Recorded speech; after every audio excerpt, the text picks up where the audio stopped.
Hey, welcome back to another one of the interviews on state and local races in California. Today we're talking to Barbara Ferraro, or Senora Ferraro, who Sí, is señora. yes, and who is running for, I believe, mayor of. Well, we actually run for a council position, and then the five people that are on the council select the mayor and the mayor pro tem. But Okay, normally, because I am the mayor pro tem now, I would become the mayor after the election. okay, very good. Yeah, it's and to recap for the people that are viewing this, Barbara serves on the city council for Rancho Palos Verdes, California. Yes. And so this is an interview covering a very local race in Los Angeles County. And so Barbara, just for the office that you're running for here, definitely city council focused on one of the communities in the South Bay of hmm Los Angeles County. How long have you been a council person? Well, I served from 95 to 2003. So that was 8 years, during which time I was mayor pro tem and mayor. And then this term, actually, I took off about 15 years because we had a grandchild come into the world and we've been looking after him. And I went back on the council 3 years ago. So, and the reason it's a funny term limit, I mean, a term, is that normally our terms are 4 years, but we had to align with the state's elections because the legislators in Sacramento decided that we should have our elections the same time as the state. So this past term was a 3 year term. Ah, okay. Wow. So the state of California and its rules basically adjusting all the way down to the individual city level. Yes. So background wise, how did you get into this and why are you in the game of being part of government at really the fundamental level of US society? Well, I have always been interested in local government. I had a best friend in high school whose mother was on the school board. And I had a government teacher who instilled that love of community and process and how things work in me. And I majored in Spanish, but I minored in political science when I was in college in Virginia. So I've always been interested. And yet my daddy was a preacher when I was young, and we moved so many places every 2 to 5 years. And when I finally got to Rancho Palos Verdes, I felt like I had come home. I've been here now 46 years. It was 46 years ago that we first moved to RPV. So I wanted to put my time and my energy and my passion into this community because it's home. And so I've been involved in many organizations in the community as well as the city. In fact, I served on the planning commission 2 years before I became a council member.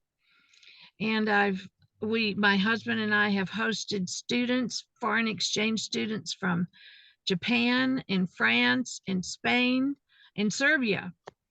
So he's in Rotary. I've been in Las Madrecitas, which is an organization that supports orthopedic hospital, and that organization helps children who are not able to pay, that need orthopedic care. So we've always been involved in something. Even our kids have done a lot of volunteer work. So it's home. You just take care of what needs to be done. There you go. And this very clearly, this uh, it's kind of refreshing. Really, you have an entire family culture that is clearly has shown a propensity to serve the community. Um, Mhm. what do you think? are the biggest issues you would face in RPV in the next term, as should you stay on the council? Well, two basic things are really critical. One is local control, because Sacramento keeps dictating to us how we should run our city. And the whole point of RPV forming in the first place was to get local control. And our city is now almost 50 years old, and somehow we're still fighting the same battle. And especially with land use issues, but everything, just as the example was about when we can have our elections. And we have to abide by the law, and they keep making new laws for cities, and one size does not fit all. One city is not like the next one, and who best to know how to run the city but the local elected officials? And then what was the second part of your question? Oh, Oh, I know. The other thing that's really important is we have an active landslide in our city. We're the only city in North America, or at least we have the most active landslide in North America in our city. So we are working on an EIR for a plan to withdraw water from the landslide, because that's basically what makes the land move.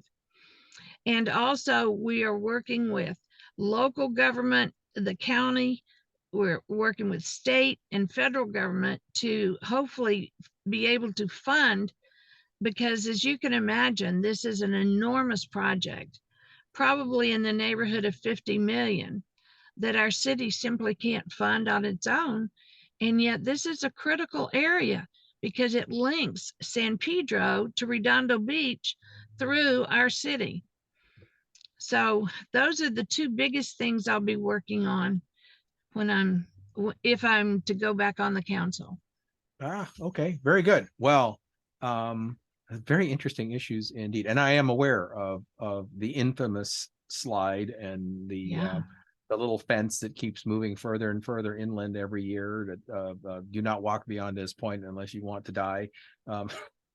It's kind of a South Bay landmark, a dangerous landmark. And yeah, and I understand the issue of financing that you are facing in terms of a project like this, because it is bigger than what any single incorporated city can actually afford. It's actually a major environmental remediation task.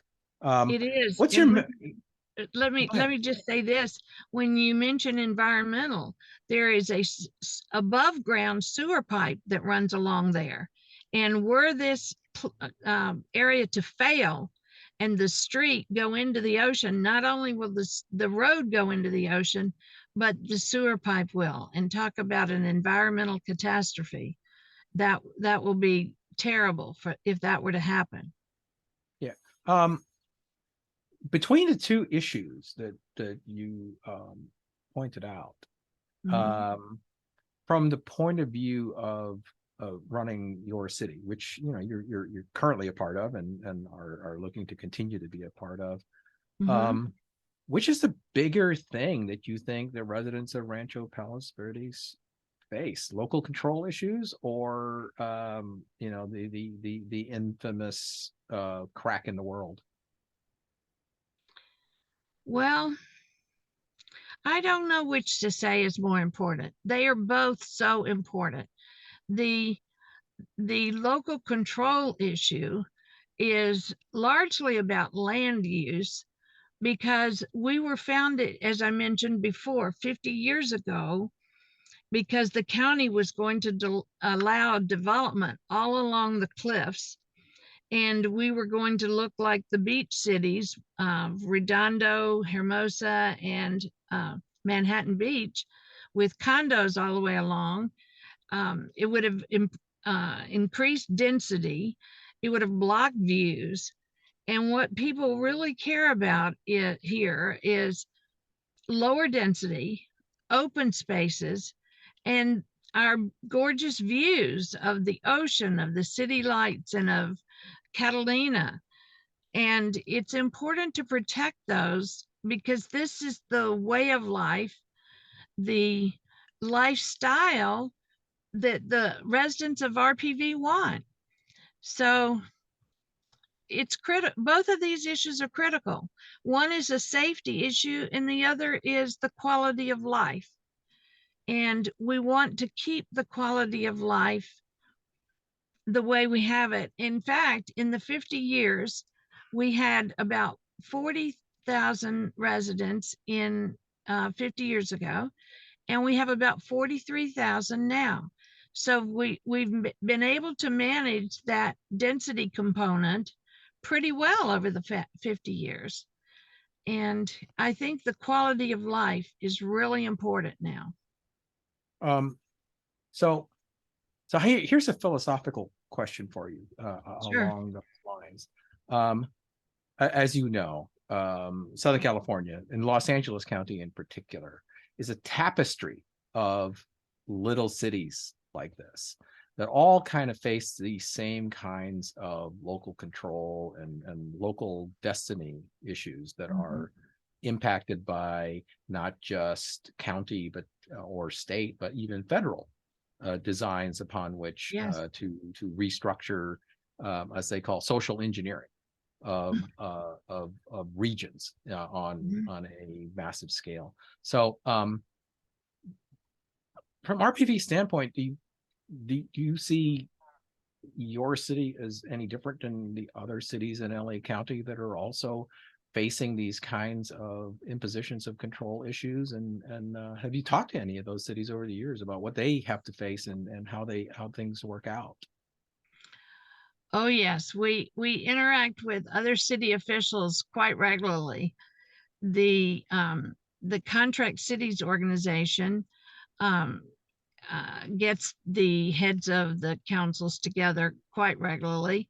They have conferences. Also, I just returned from a conference in Santa Barbara with the California Joint Powers Insurance Authority that was a workshop on risk management. And different cities, one size does not fit all, and really no two are alike. Even the cities on the Palos Verdes Peninsula, of which we are one of four, we don't all have the same issues. Each city is different in that we have 7 miles of coastline. Rolling Hills Estates is basically landlocked, but they have equestrian properties. So you go from one city to another, and there are different issues in each city. We are fortunate in our city that we have two businesses that help support our city. That's the golf course and Terranea Resort. Other cities have a lot of commercial area, and then there are some that have none. The city of Rolling Hills here on the peninsula has no commercial property. They depend solely on real estate tax, or if they decide they want to have an initiative and voters vote on an additional revenue to the city, they can do that. So there are sometimes common interest, but many times there are different issues in the way the codes and the laws that the state legislates are implemented differently. For example, when they decreed with their SB 9 that we could use single family lots to have four units on a lot, what they forgot to do was include rules and regulations about infrastructure. They they made no provision for electricity, water, sewage, or even parking. So there are many dead end streets in our city because of the topography. And when you have a short dead end street, and if you were to put additional units on these lots, if you had a need to get a fire truck down or a big hook and ladder, some of them would not be passable because you'd have more cars parking. Our city is, for the most part, built out. And yet our RENA numbers, the Regional Needs Housing Assessment, is asking us to put in an extra 647 units, which I'm not sure where they want it. We have tried to find places to put them by going to mixed use, by trying to find places where we could put additional units, but it's very difficult. And the state legislature is trying to legislate the same law for every community and every city, and it just doesn't work. Well, interesting. You have gotten my curiosity for a follow-up at some point, because I do some work in the area of housing units and housing unit shortages that are part of those agendas, and am familiar a little bit with things like their push for accessory dwelling units and other things that they are hoping to do. And I've asked questions about the infrastructure stuff, and I'm actually rather fascinated by the fact that from a city government level, that these issues are such top of mind in terms of how does one comply with overarching initiatives from larger forms of government coming down to implement at the city level, and right down to whether or not you can fit a fire truck if the city starts to burn. Yeah. Which is, and we do live in a desert in Southern California, and the place does try to burn itself down every once in a while. So I completely get it, ma'am. Our entire city is considered a high fire zone, although thank the good Lord, we haven't had any major issues with fire lately. But that doesn't mean it couldn't happen. And, it would be one thing talking about accessory dwelling units if you said, everybody has a right to do that with certain, say, circumstances being present. So it's like, do you have enough parking? Do you have extra infrastructure? Do you have additional sewer, electricity, gas, and water? And of course, as you know, we're already not having enough water. And how are we going to furnish the access needed for additional housing units? So sometimes they don't seem to think about the unintended consequences.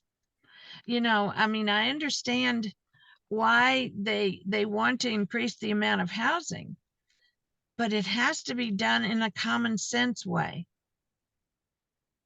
I understand completely, and having dealt a little bit with urban planning issues, I completely get the perspective that you are bringing to this conversation. It's fascinating, to tell you the truth, and I do want to follow up on it at some time in the future, because clearly you and other cities face this as a frontline issue.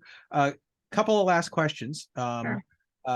What message do you have for the voters of Rancho Palos Verdes, these 43,000 people, as far as what you would like to tell them in terms of voting for you in the next couple of weeks? Well, I believe the most important thing in electing officials is, well, the first most important thing is honesty, but the second most important is experienced leadership. And I do have a lot of experience with our city. I have 11 years on the city council. I have been mayor pro tem and mayor. I've served on the planning commission, and planning issues are generally in the forefront of items that have to be decided by the council. But basically, I care about this community because this is my home. I feel like I fell into paradise because 46 years ago, I married the man that I met on the steps of Notre Dame in Paris, and he had bought a house in RPV. And I knew when I moved to RPV that I had fallen into paradise. And it's just a beautiful, beautiful place. And I want the voters to reelect me to help me continue the goals that were initially formed when our city became incorporated. And those are the low density, the views, the open space. In fact, I was on the council before when we voted to purchase the first piece of open space. That was the Forestall property. And now we have over 1,500 acres of land in conservation. So I have worked hard for this city before. I will continue to do that. And I would love to be reelected so that I can continue the work of making this the city that we love, that brings about the goals of the very first council. I've been fortunate to serve with really great people right now on the council, including one of our founders who has worked hard for this city for the last 50 years. I'm endorsed by him, other members of the council, and many, many community leaders. So I do have a website. If voters would like to go check that out, it's www.votebarbaraferraro2022.com. That Thank was you. my that was going to be my last question, and you beat me to it like a good politician should, man. And with that, I thank you so much for this fascinating interlude. And May I just say one more thing? I, sure. I really, my husband actually introduced me not too long ago as a politician.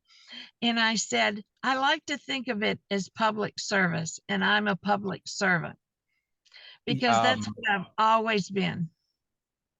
that seems very, very clear, and your command of the issues that impact your city and the people that live in it is admirable. And I would, when I called you that in the highest sense of the word of a public servant. And Thank you. yeah, with that, thank you very much for the interview, and good Thank luck you in for the having me. election. Thank you. I appreciate that. Thanks for having me today.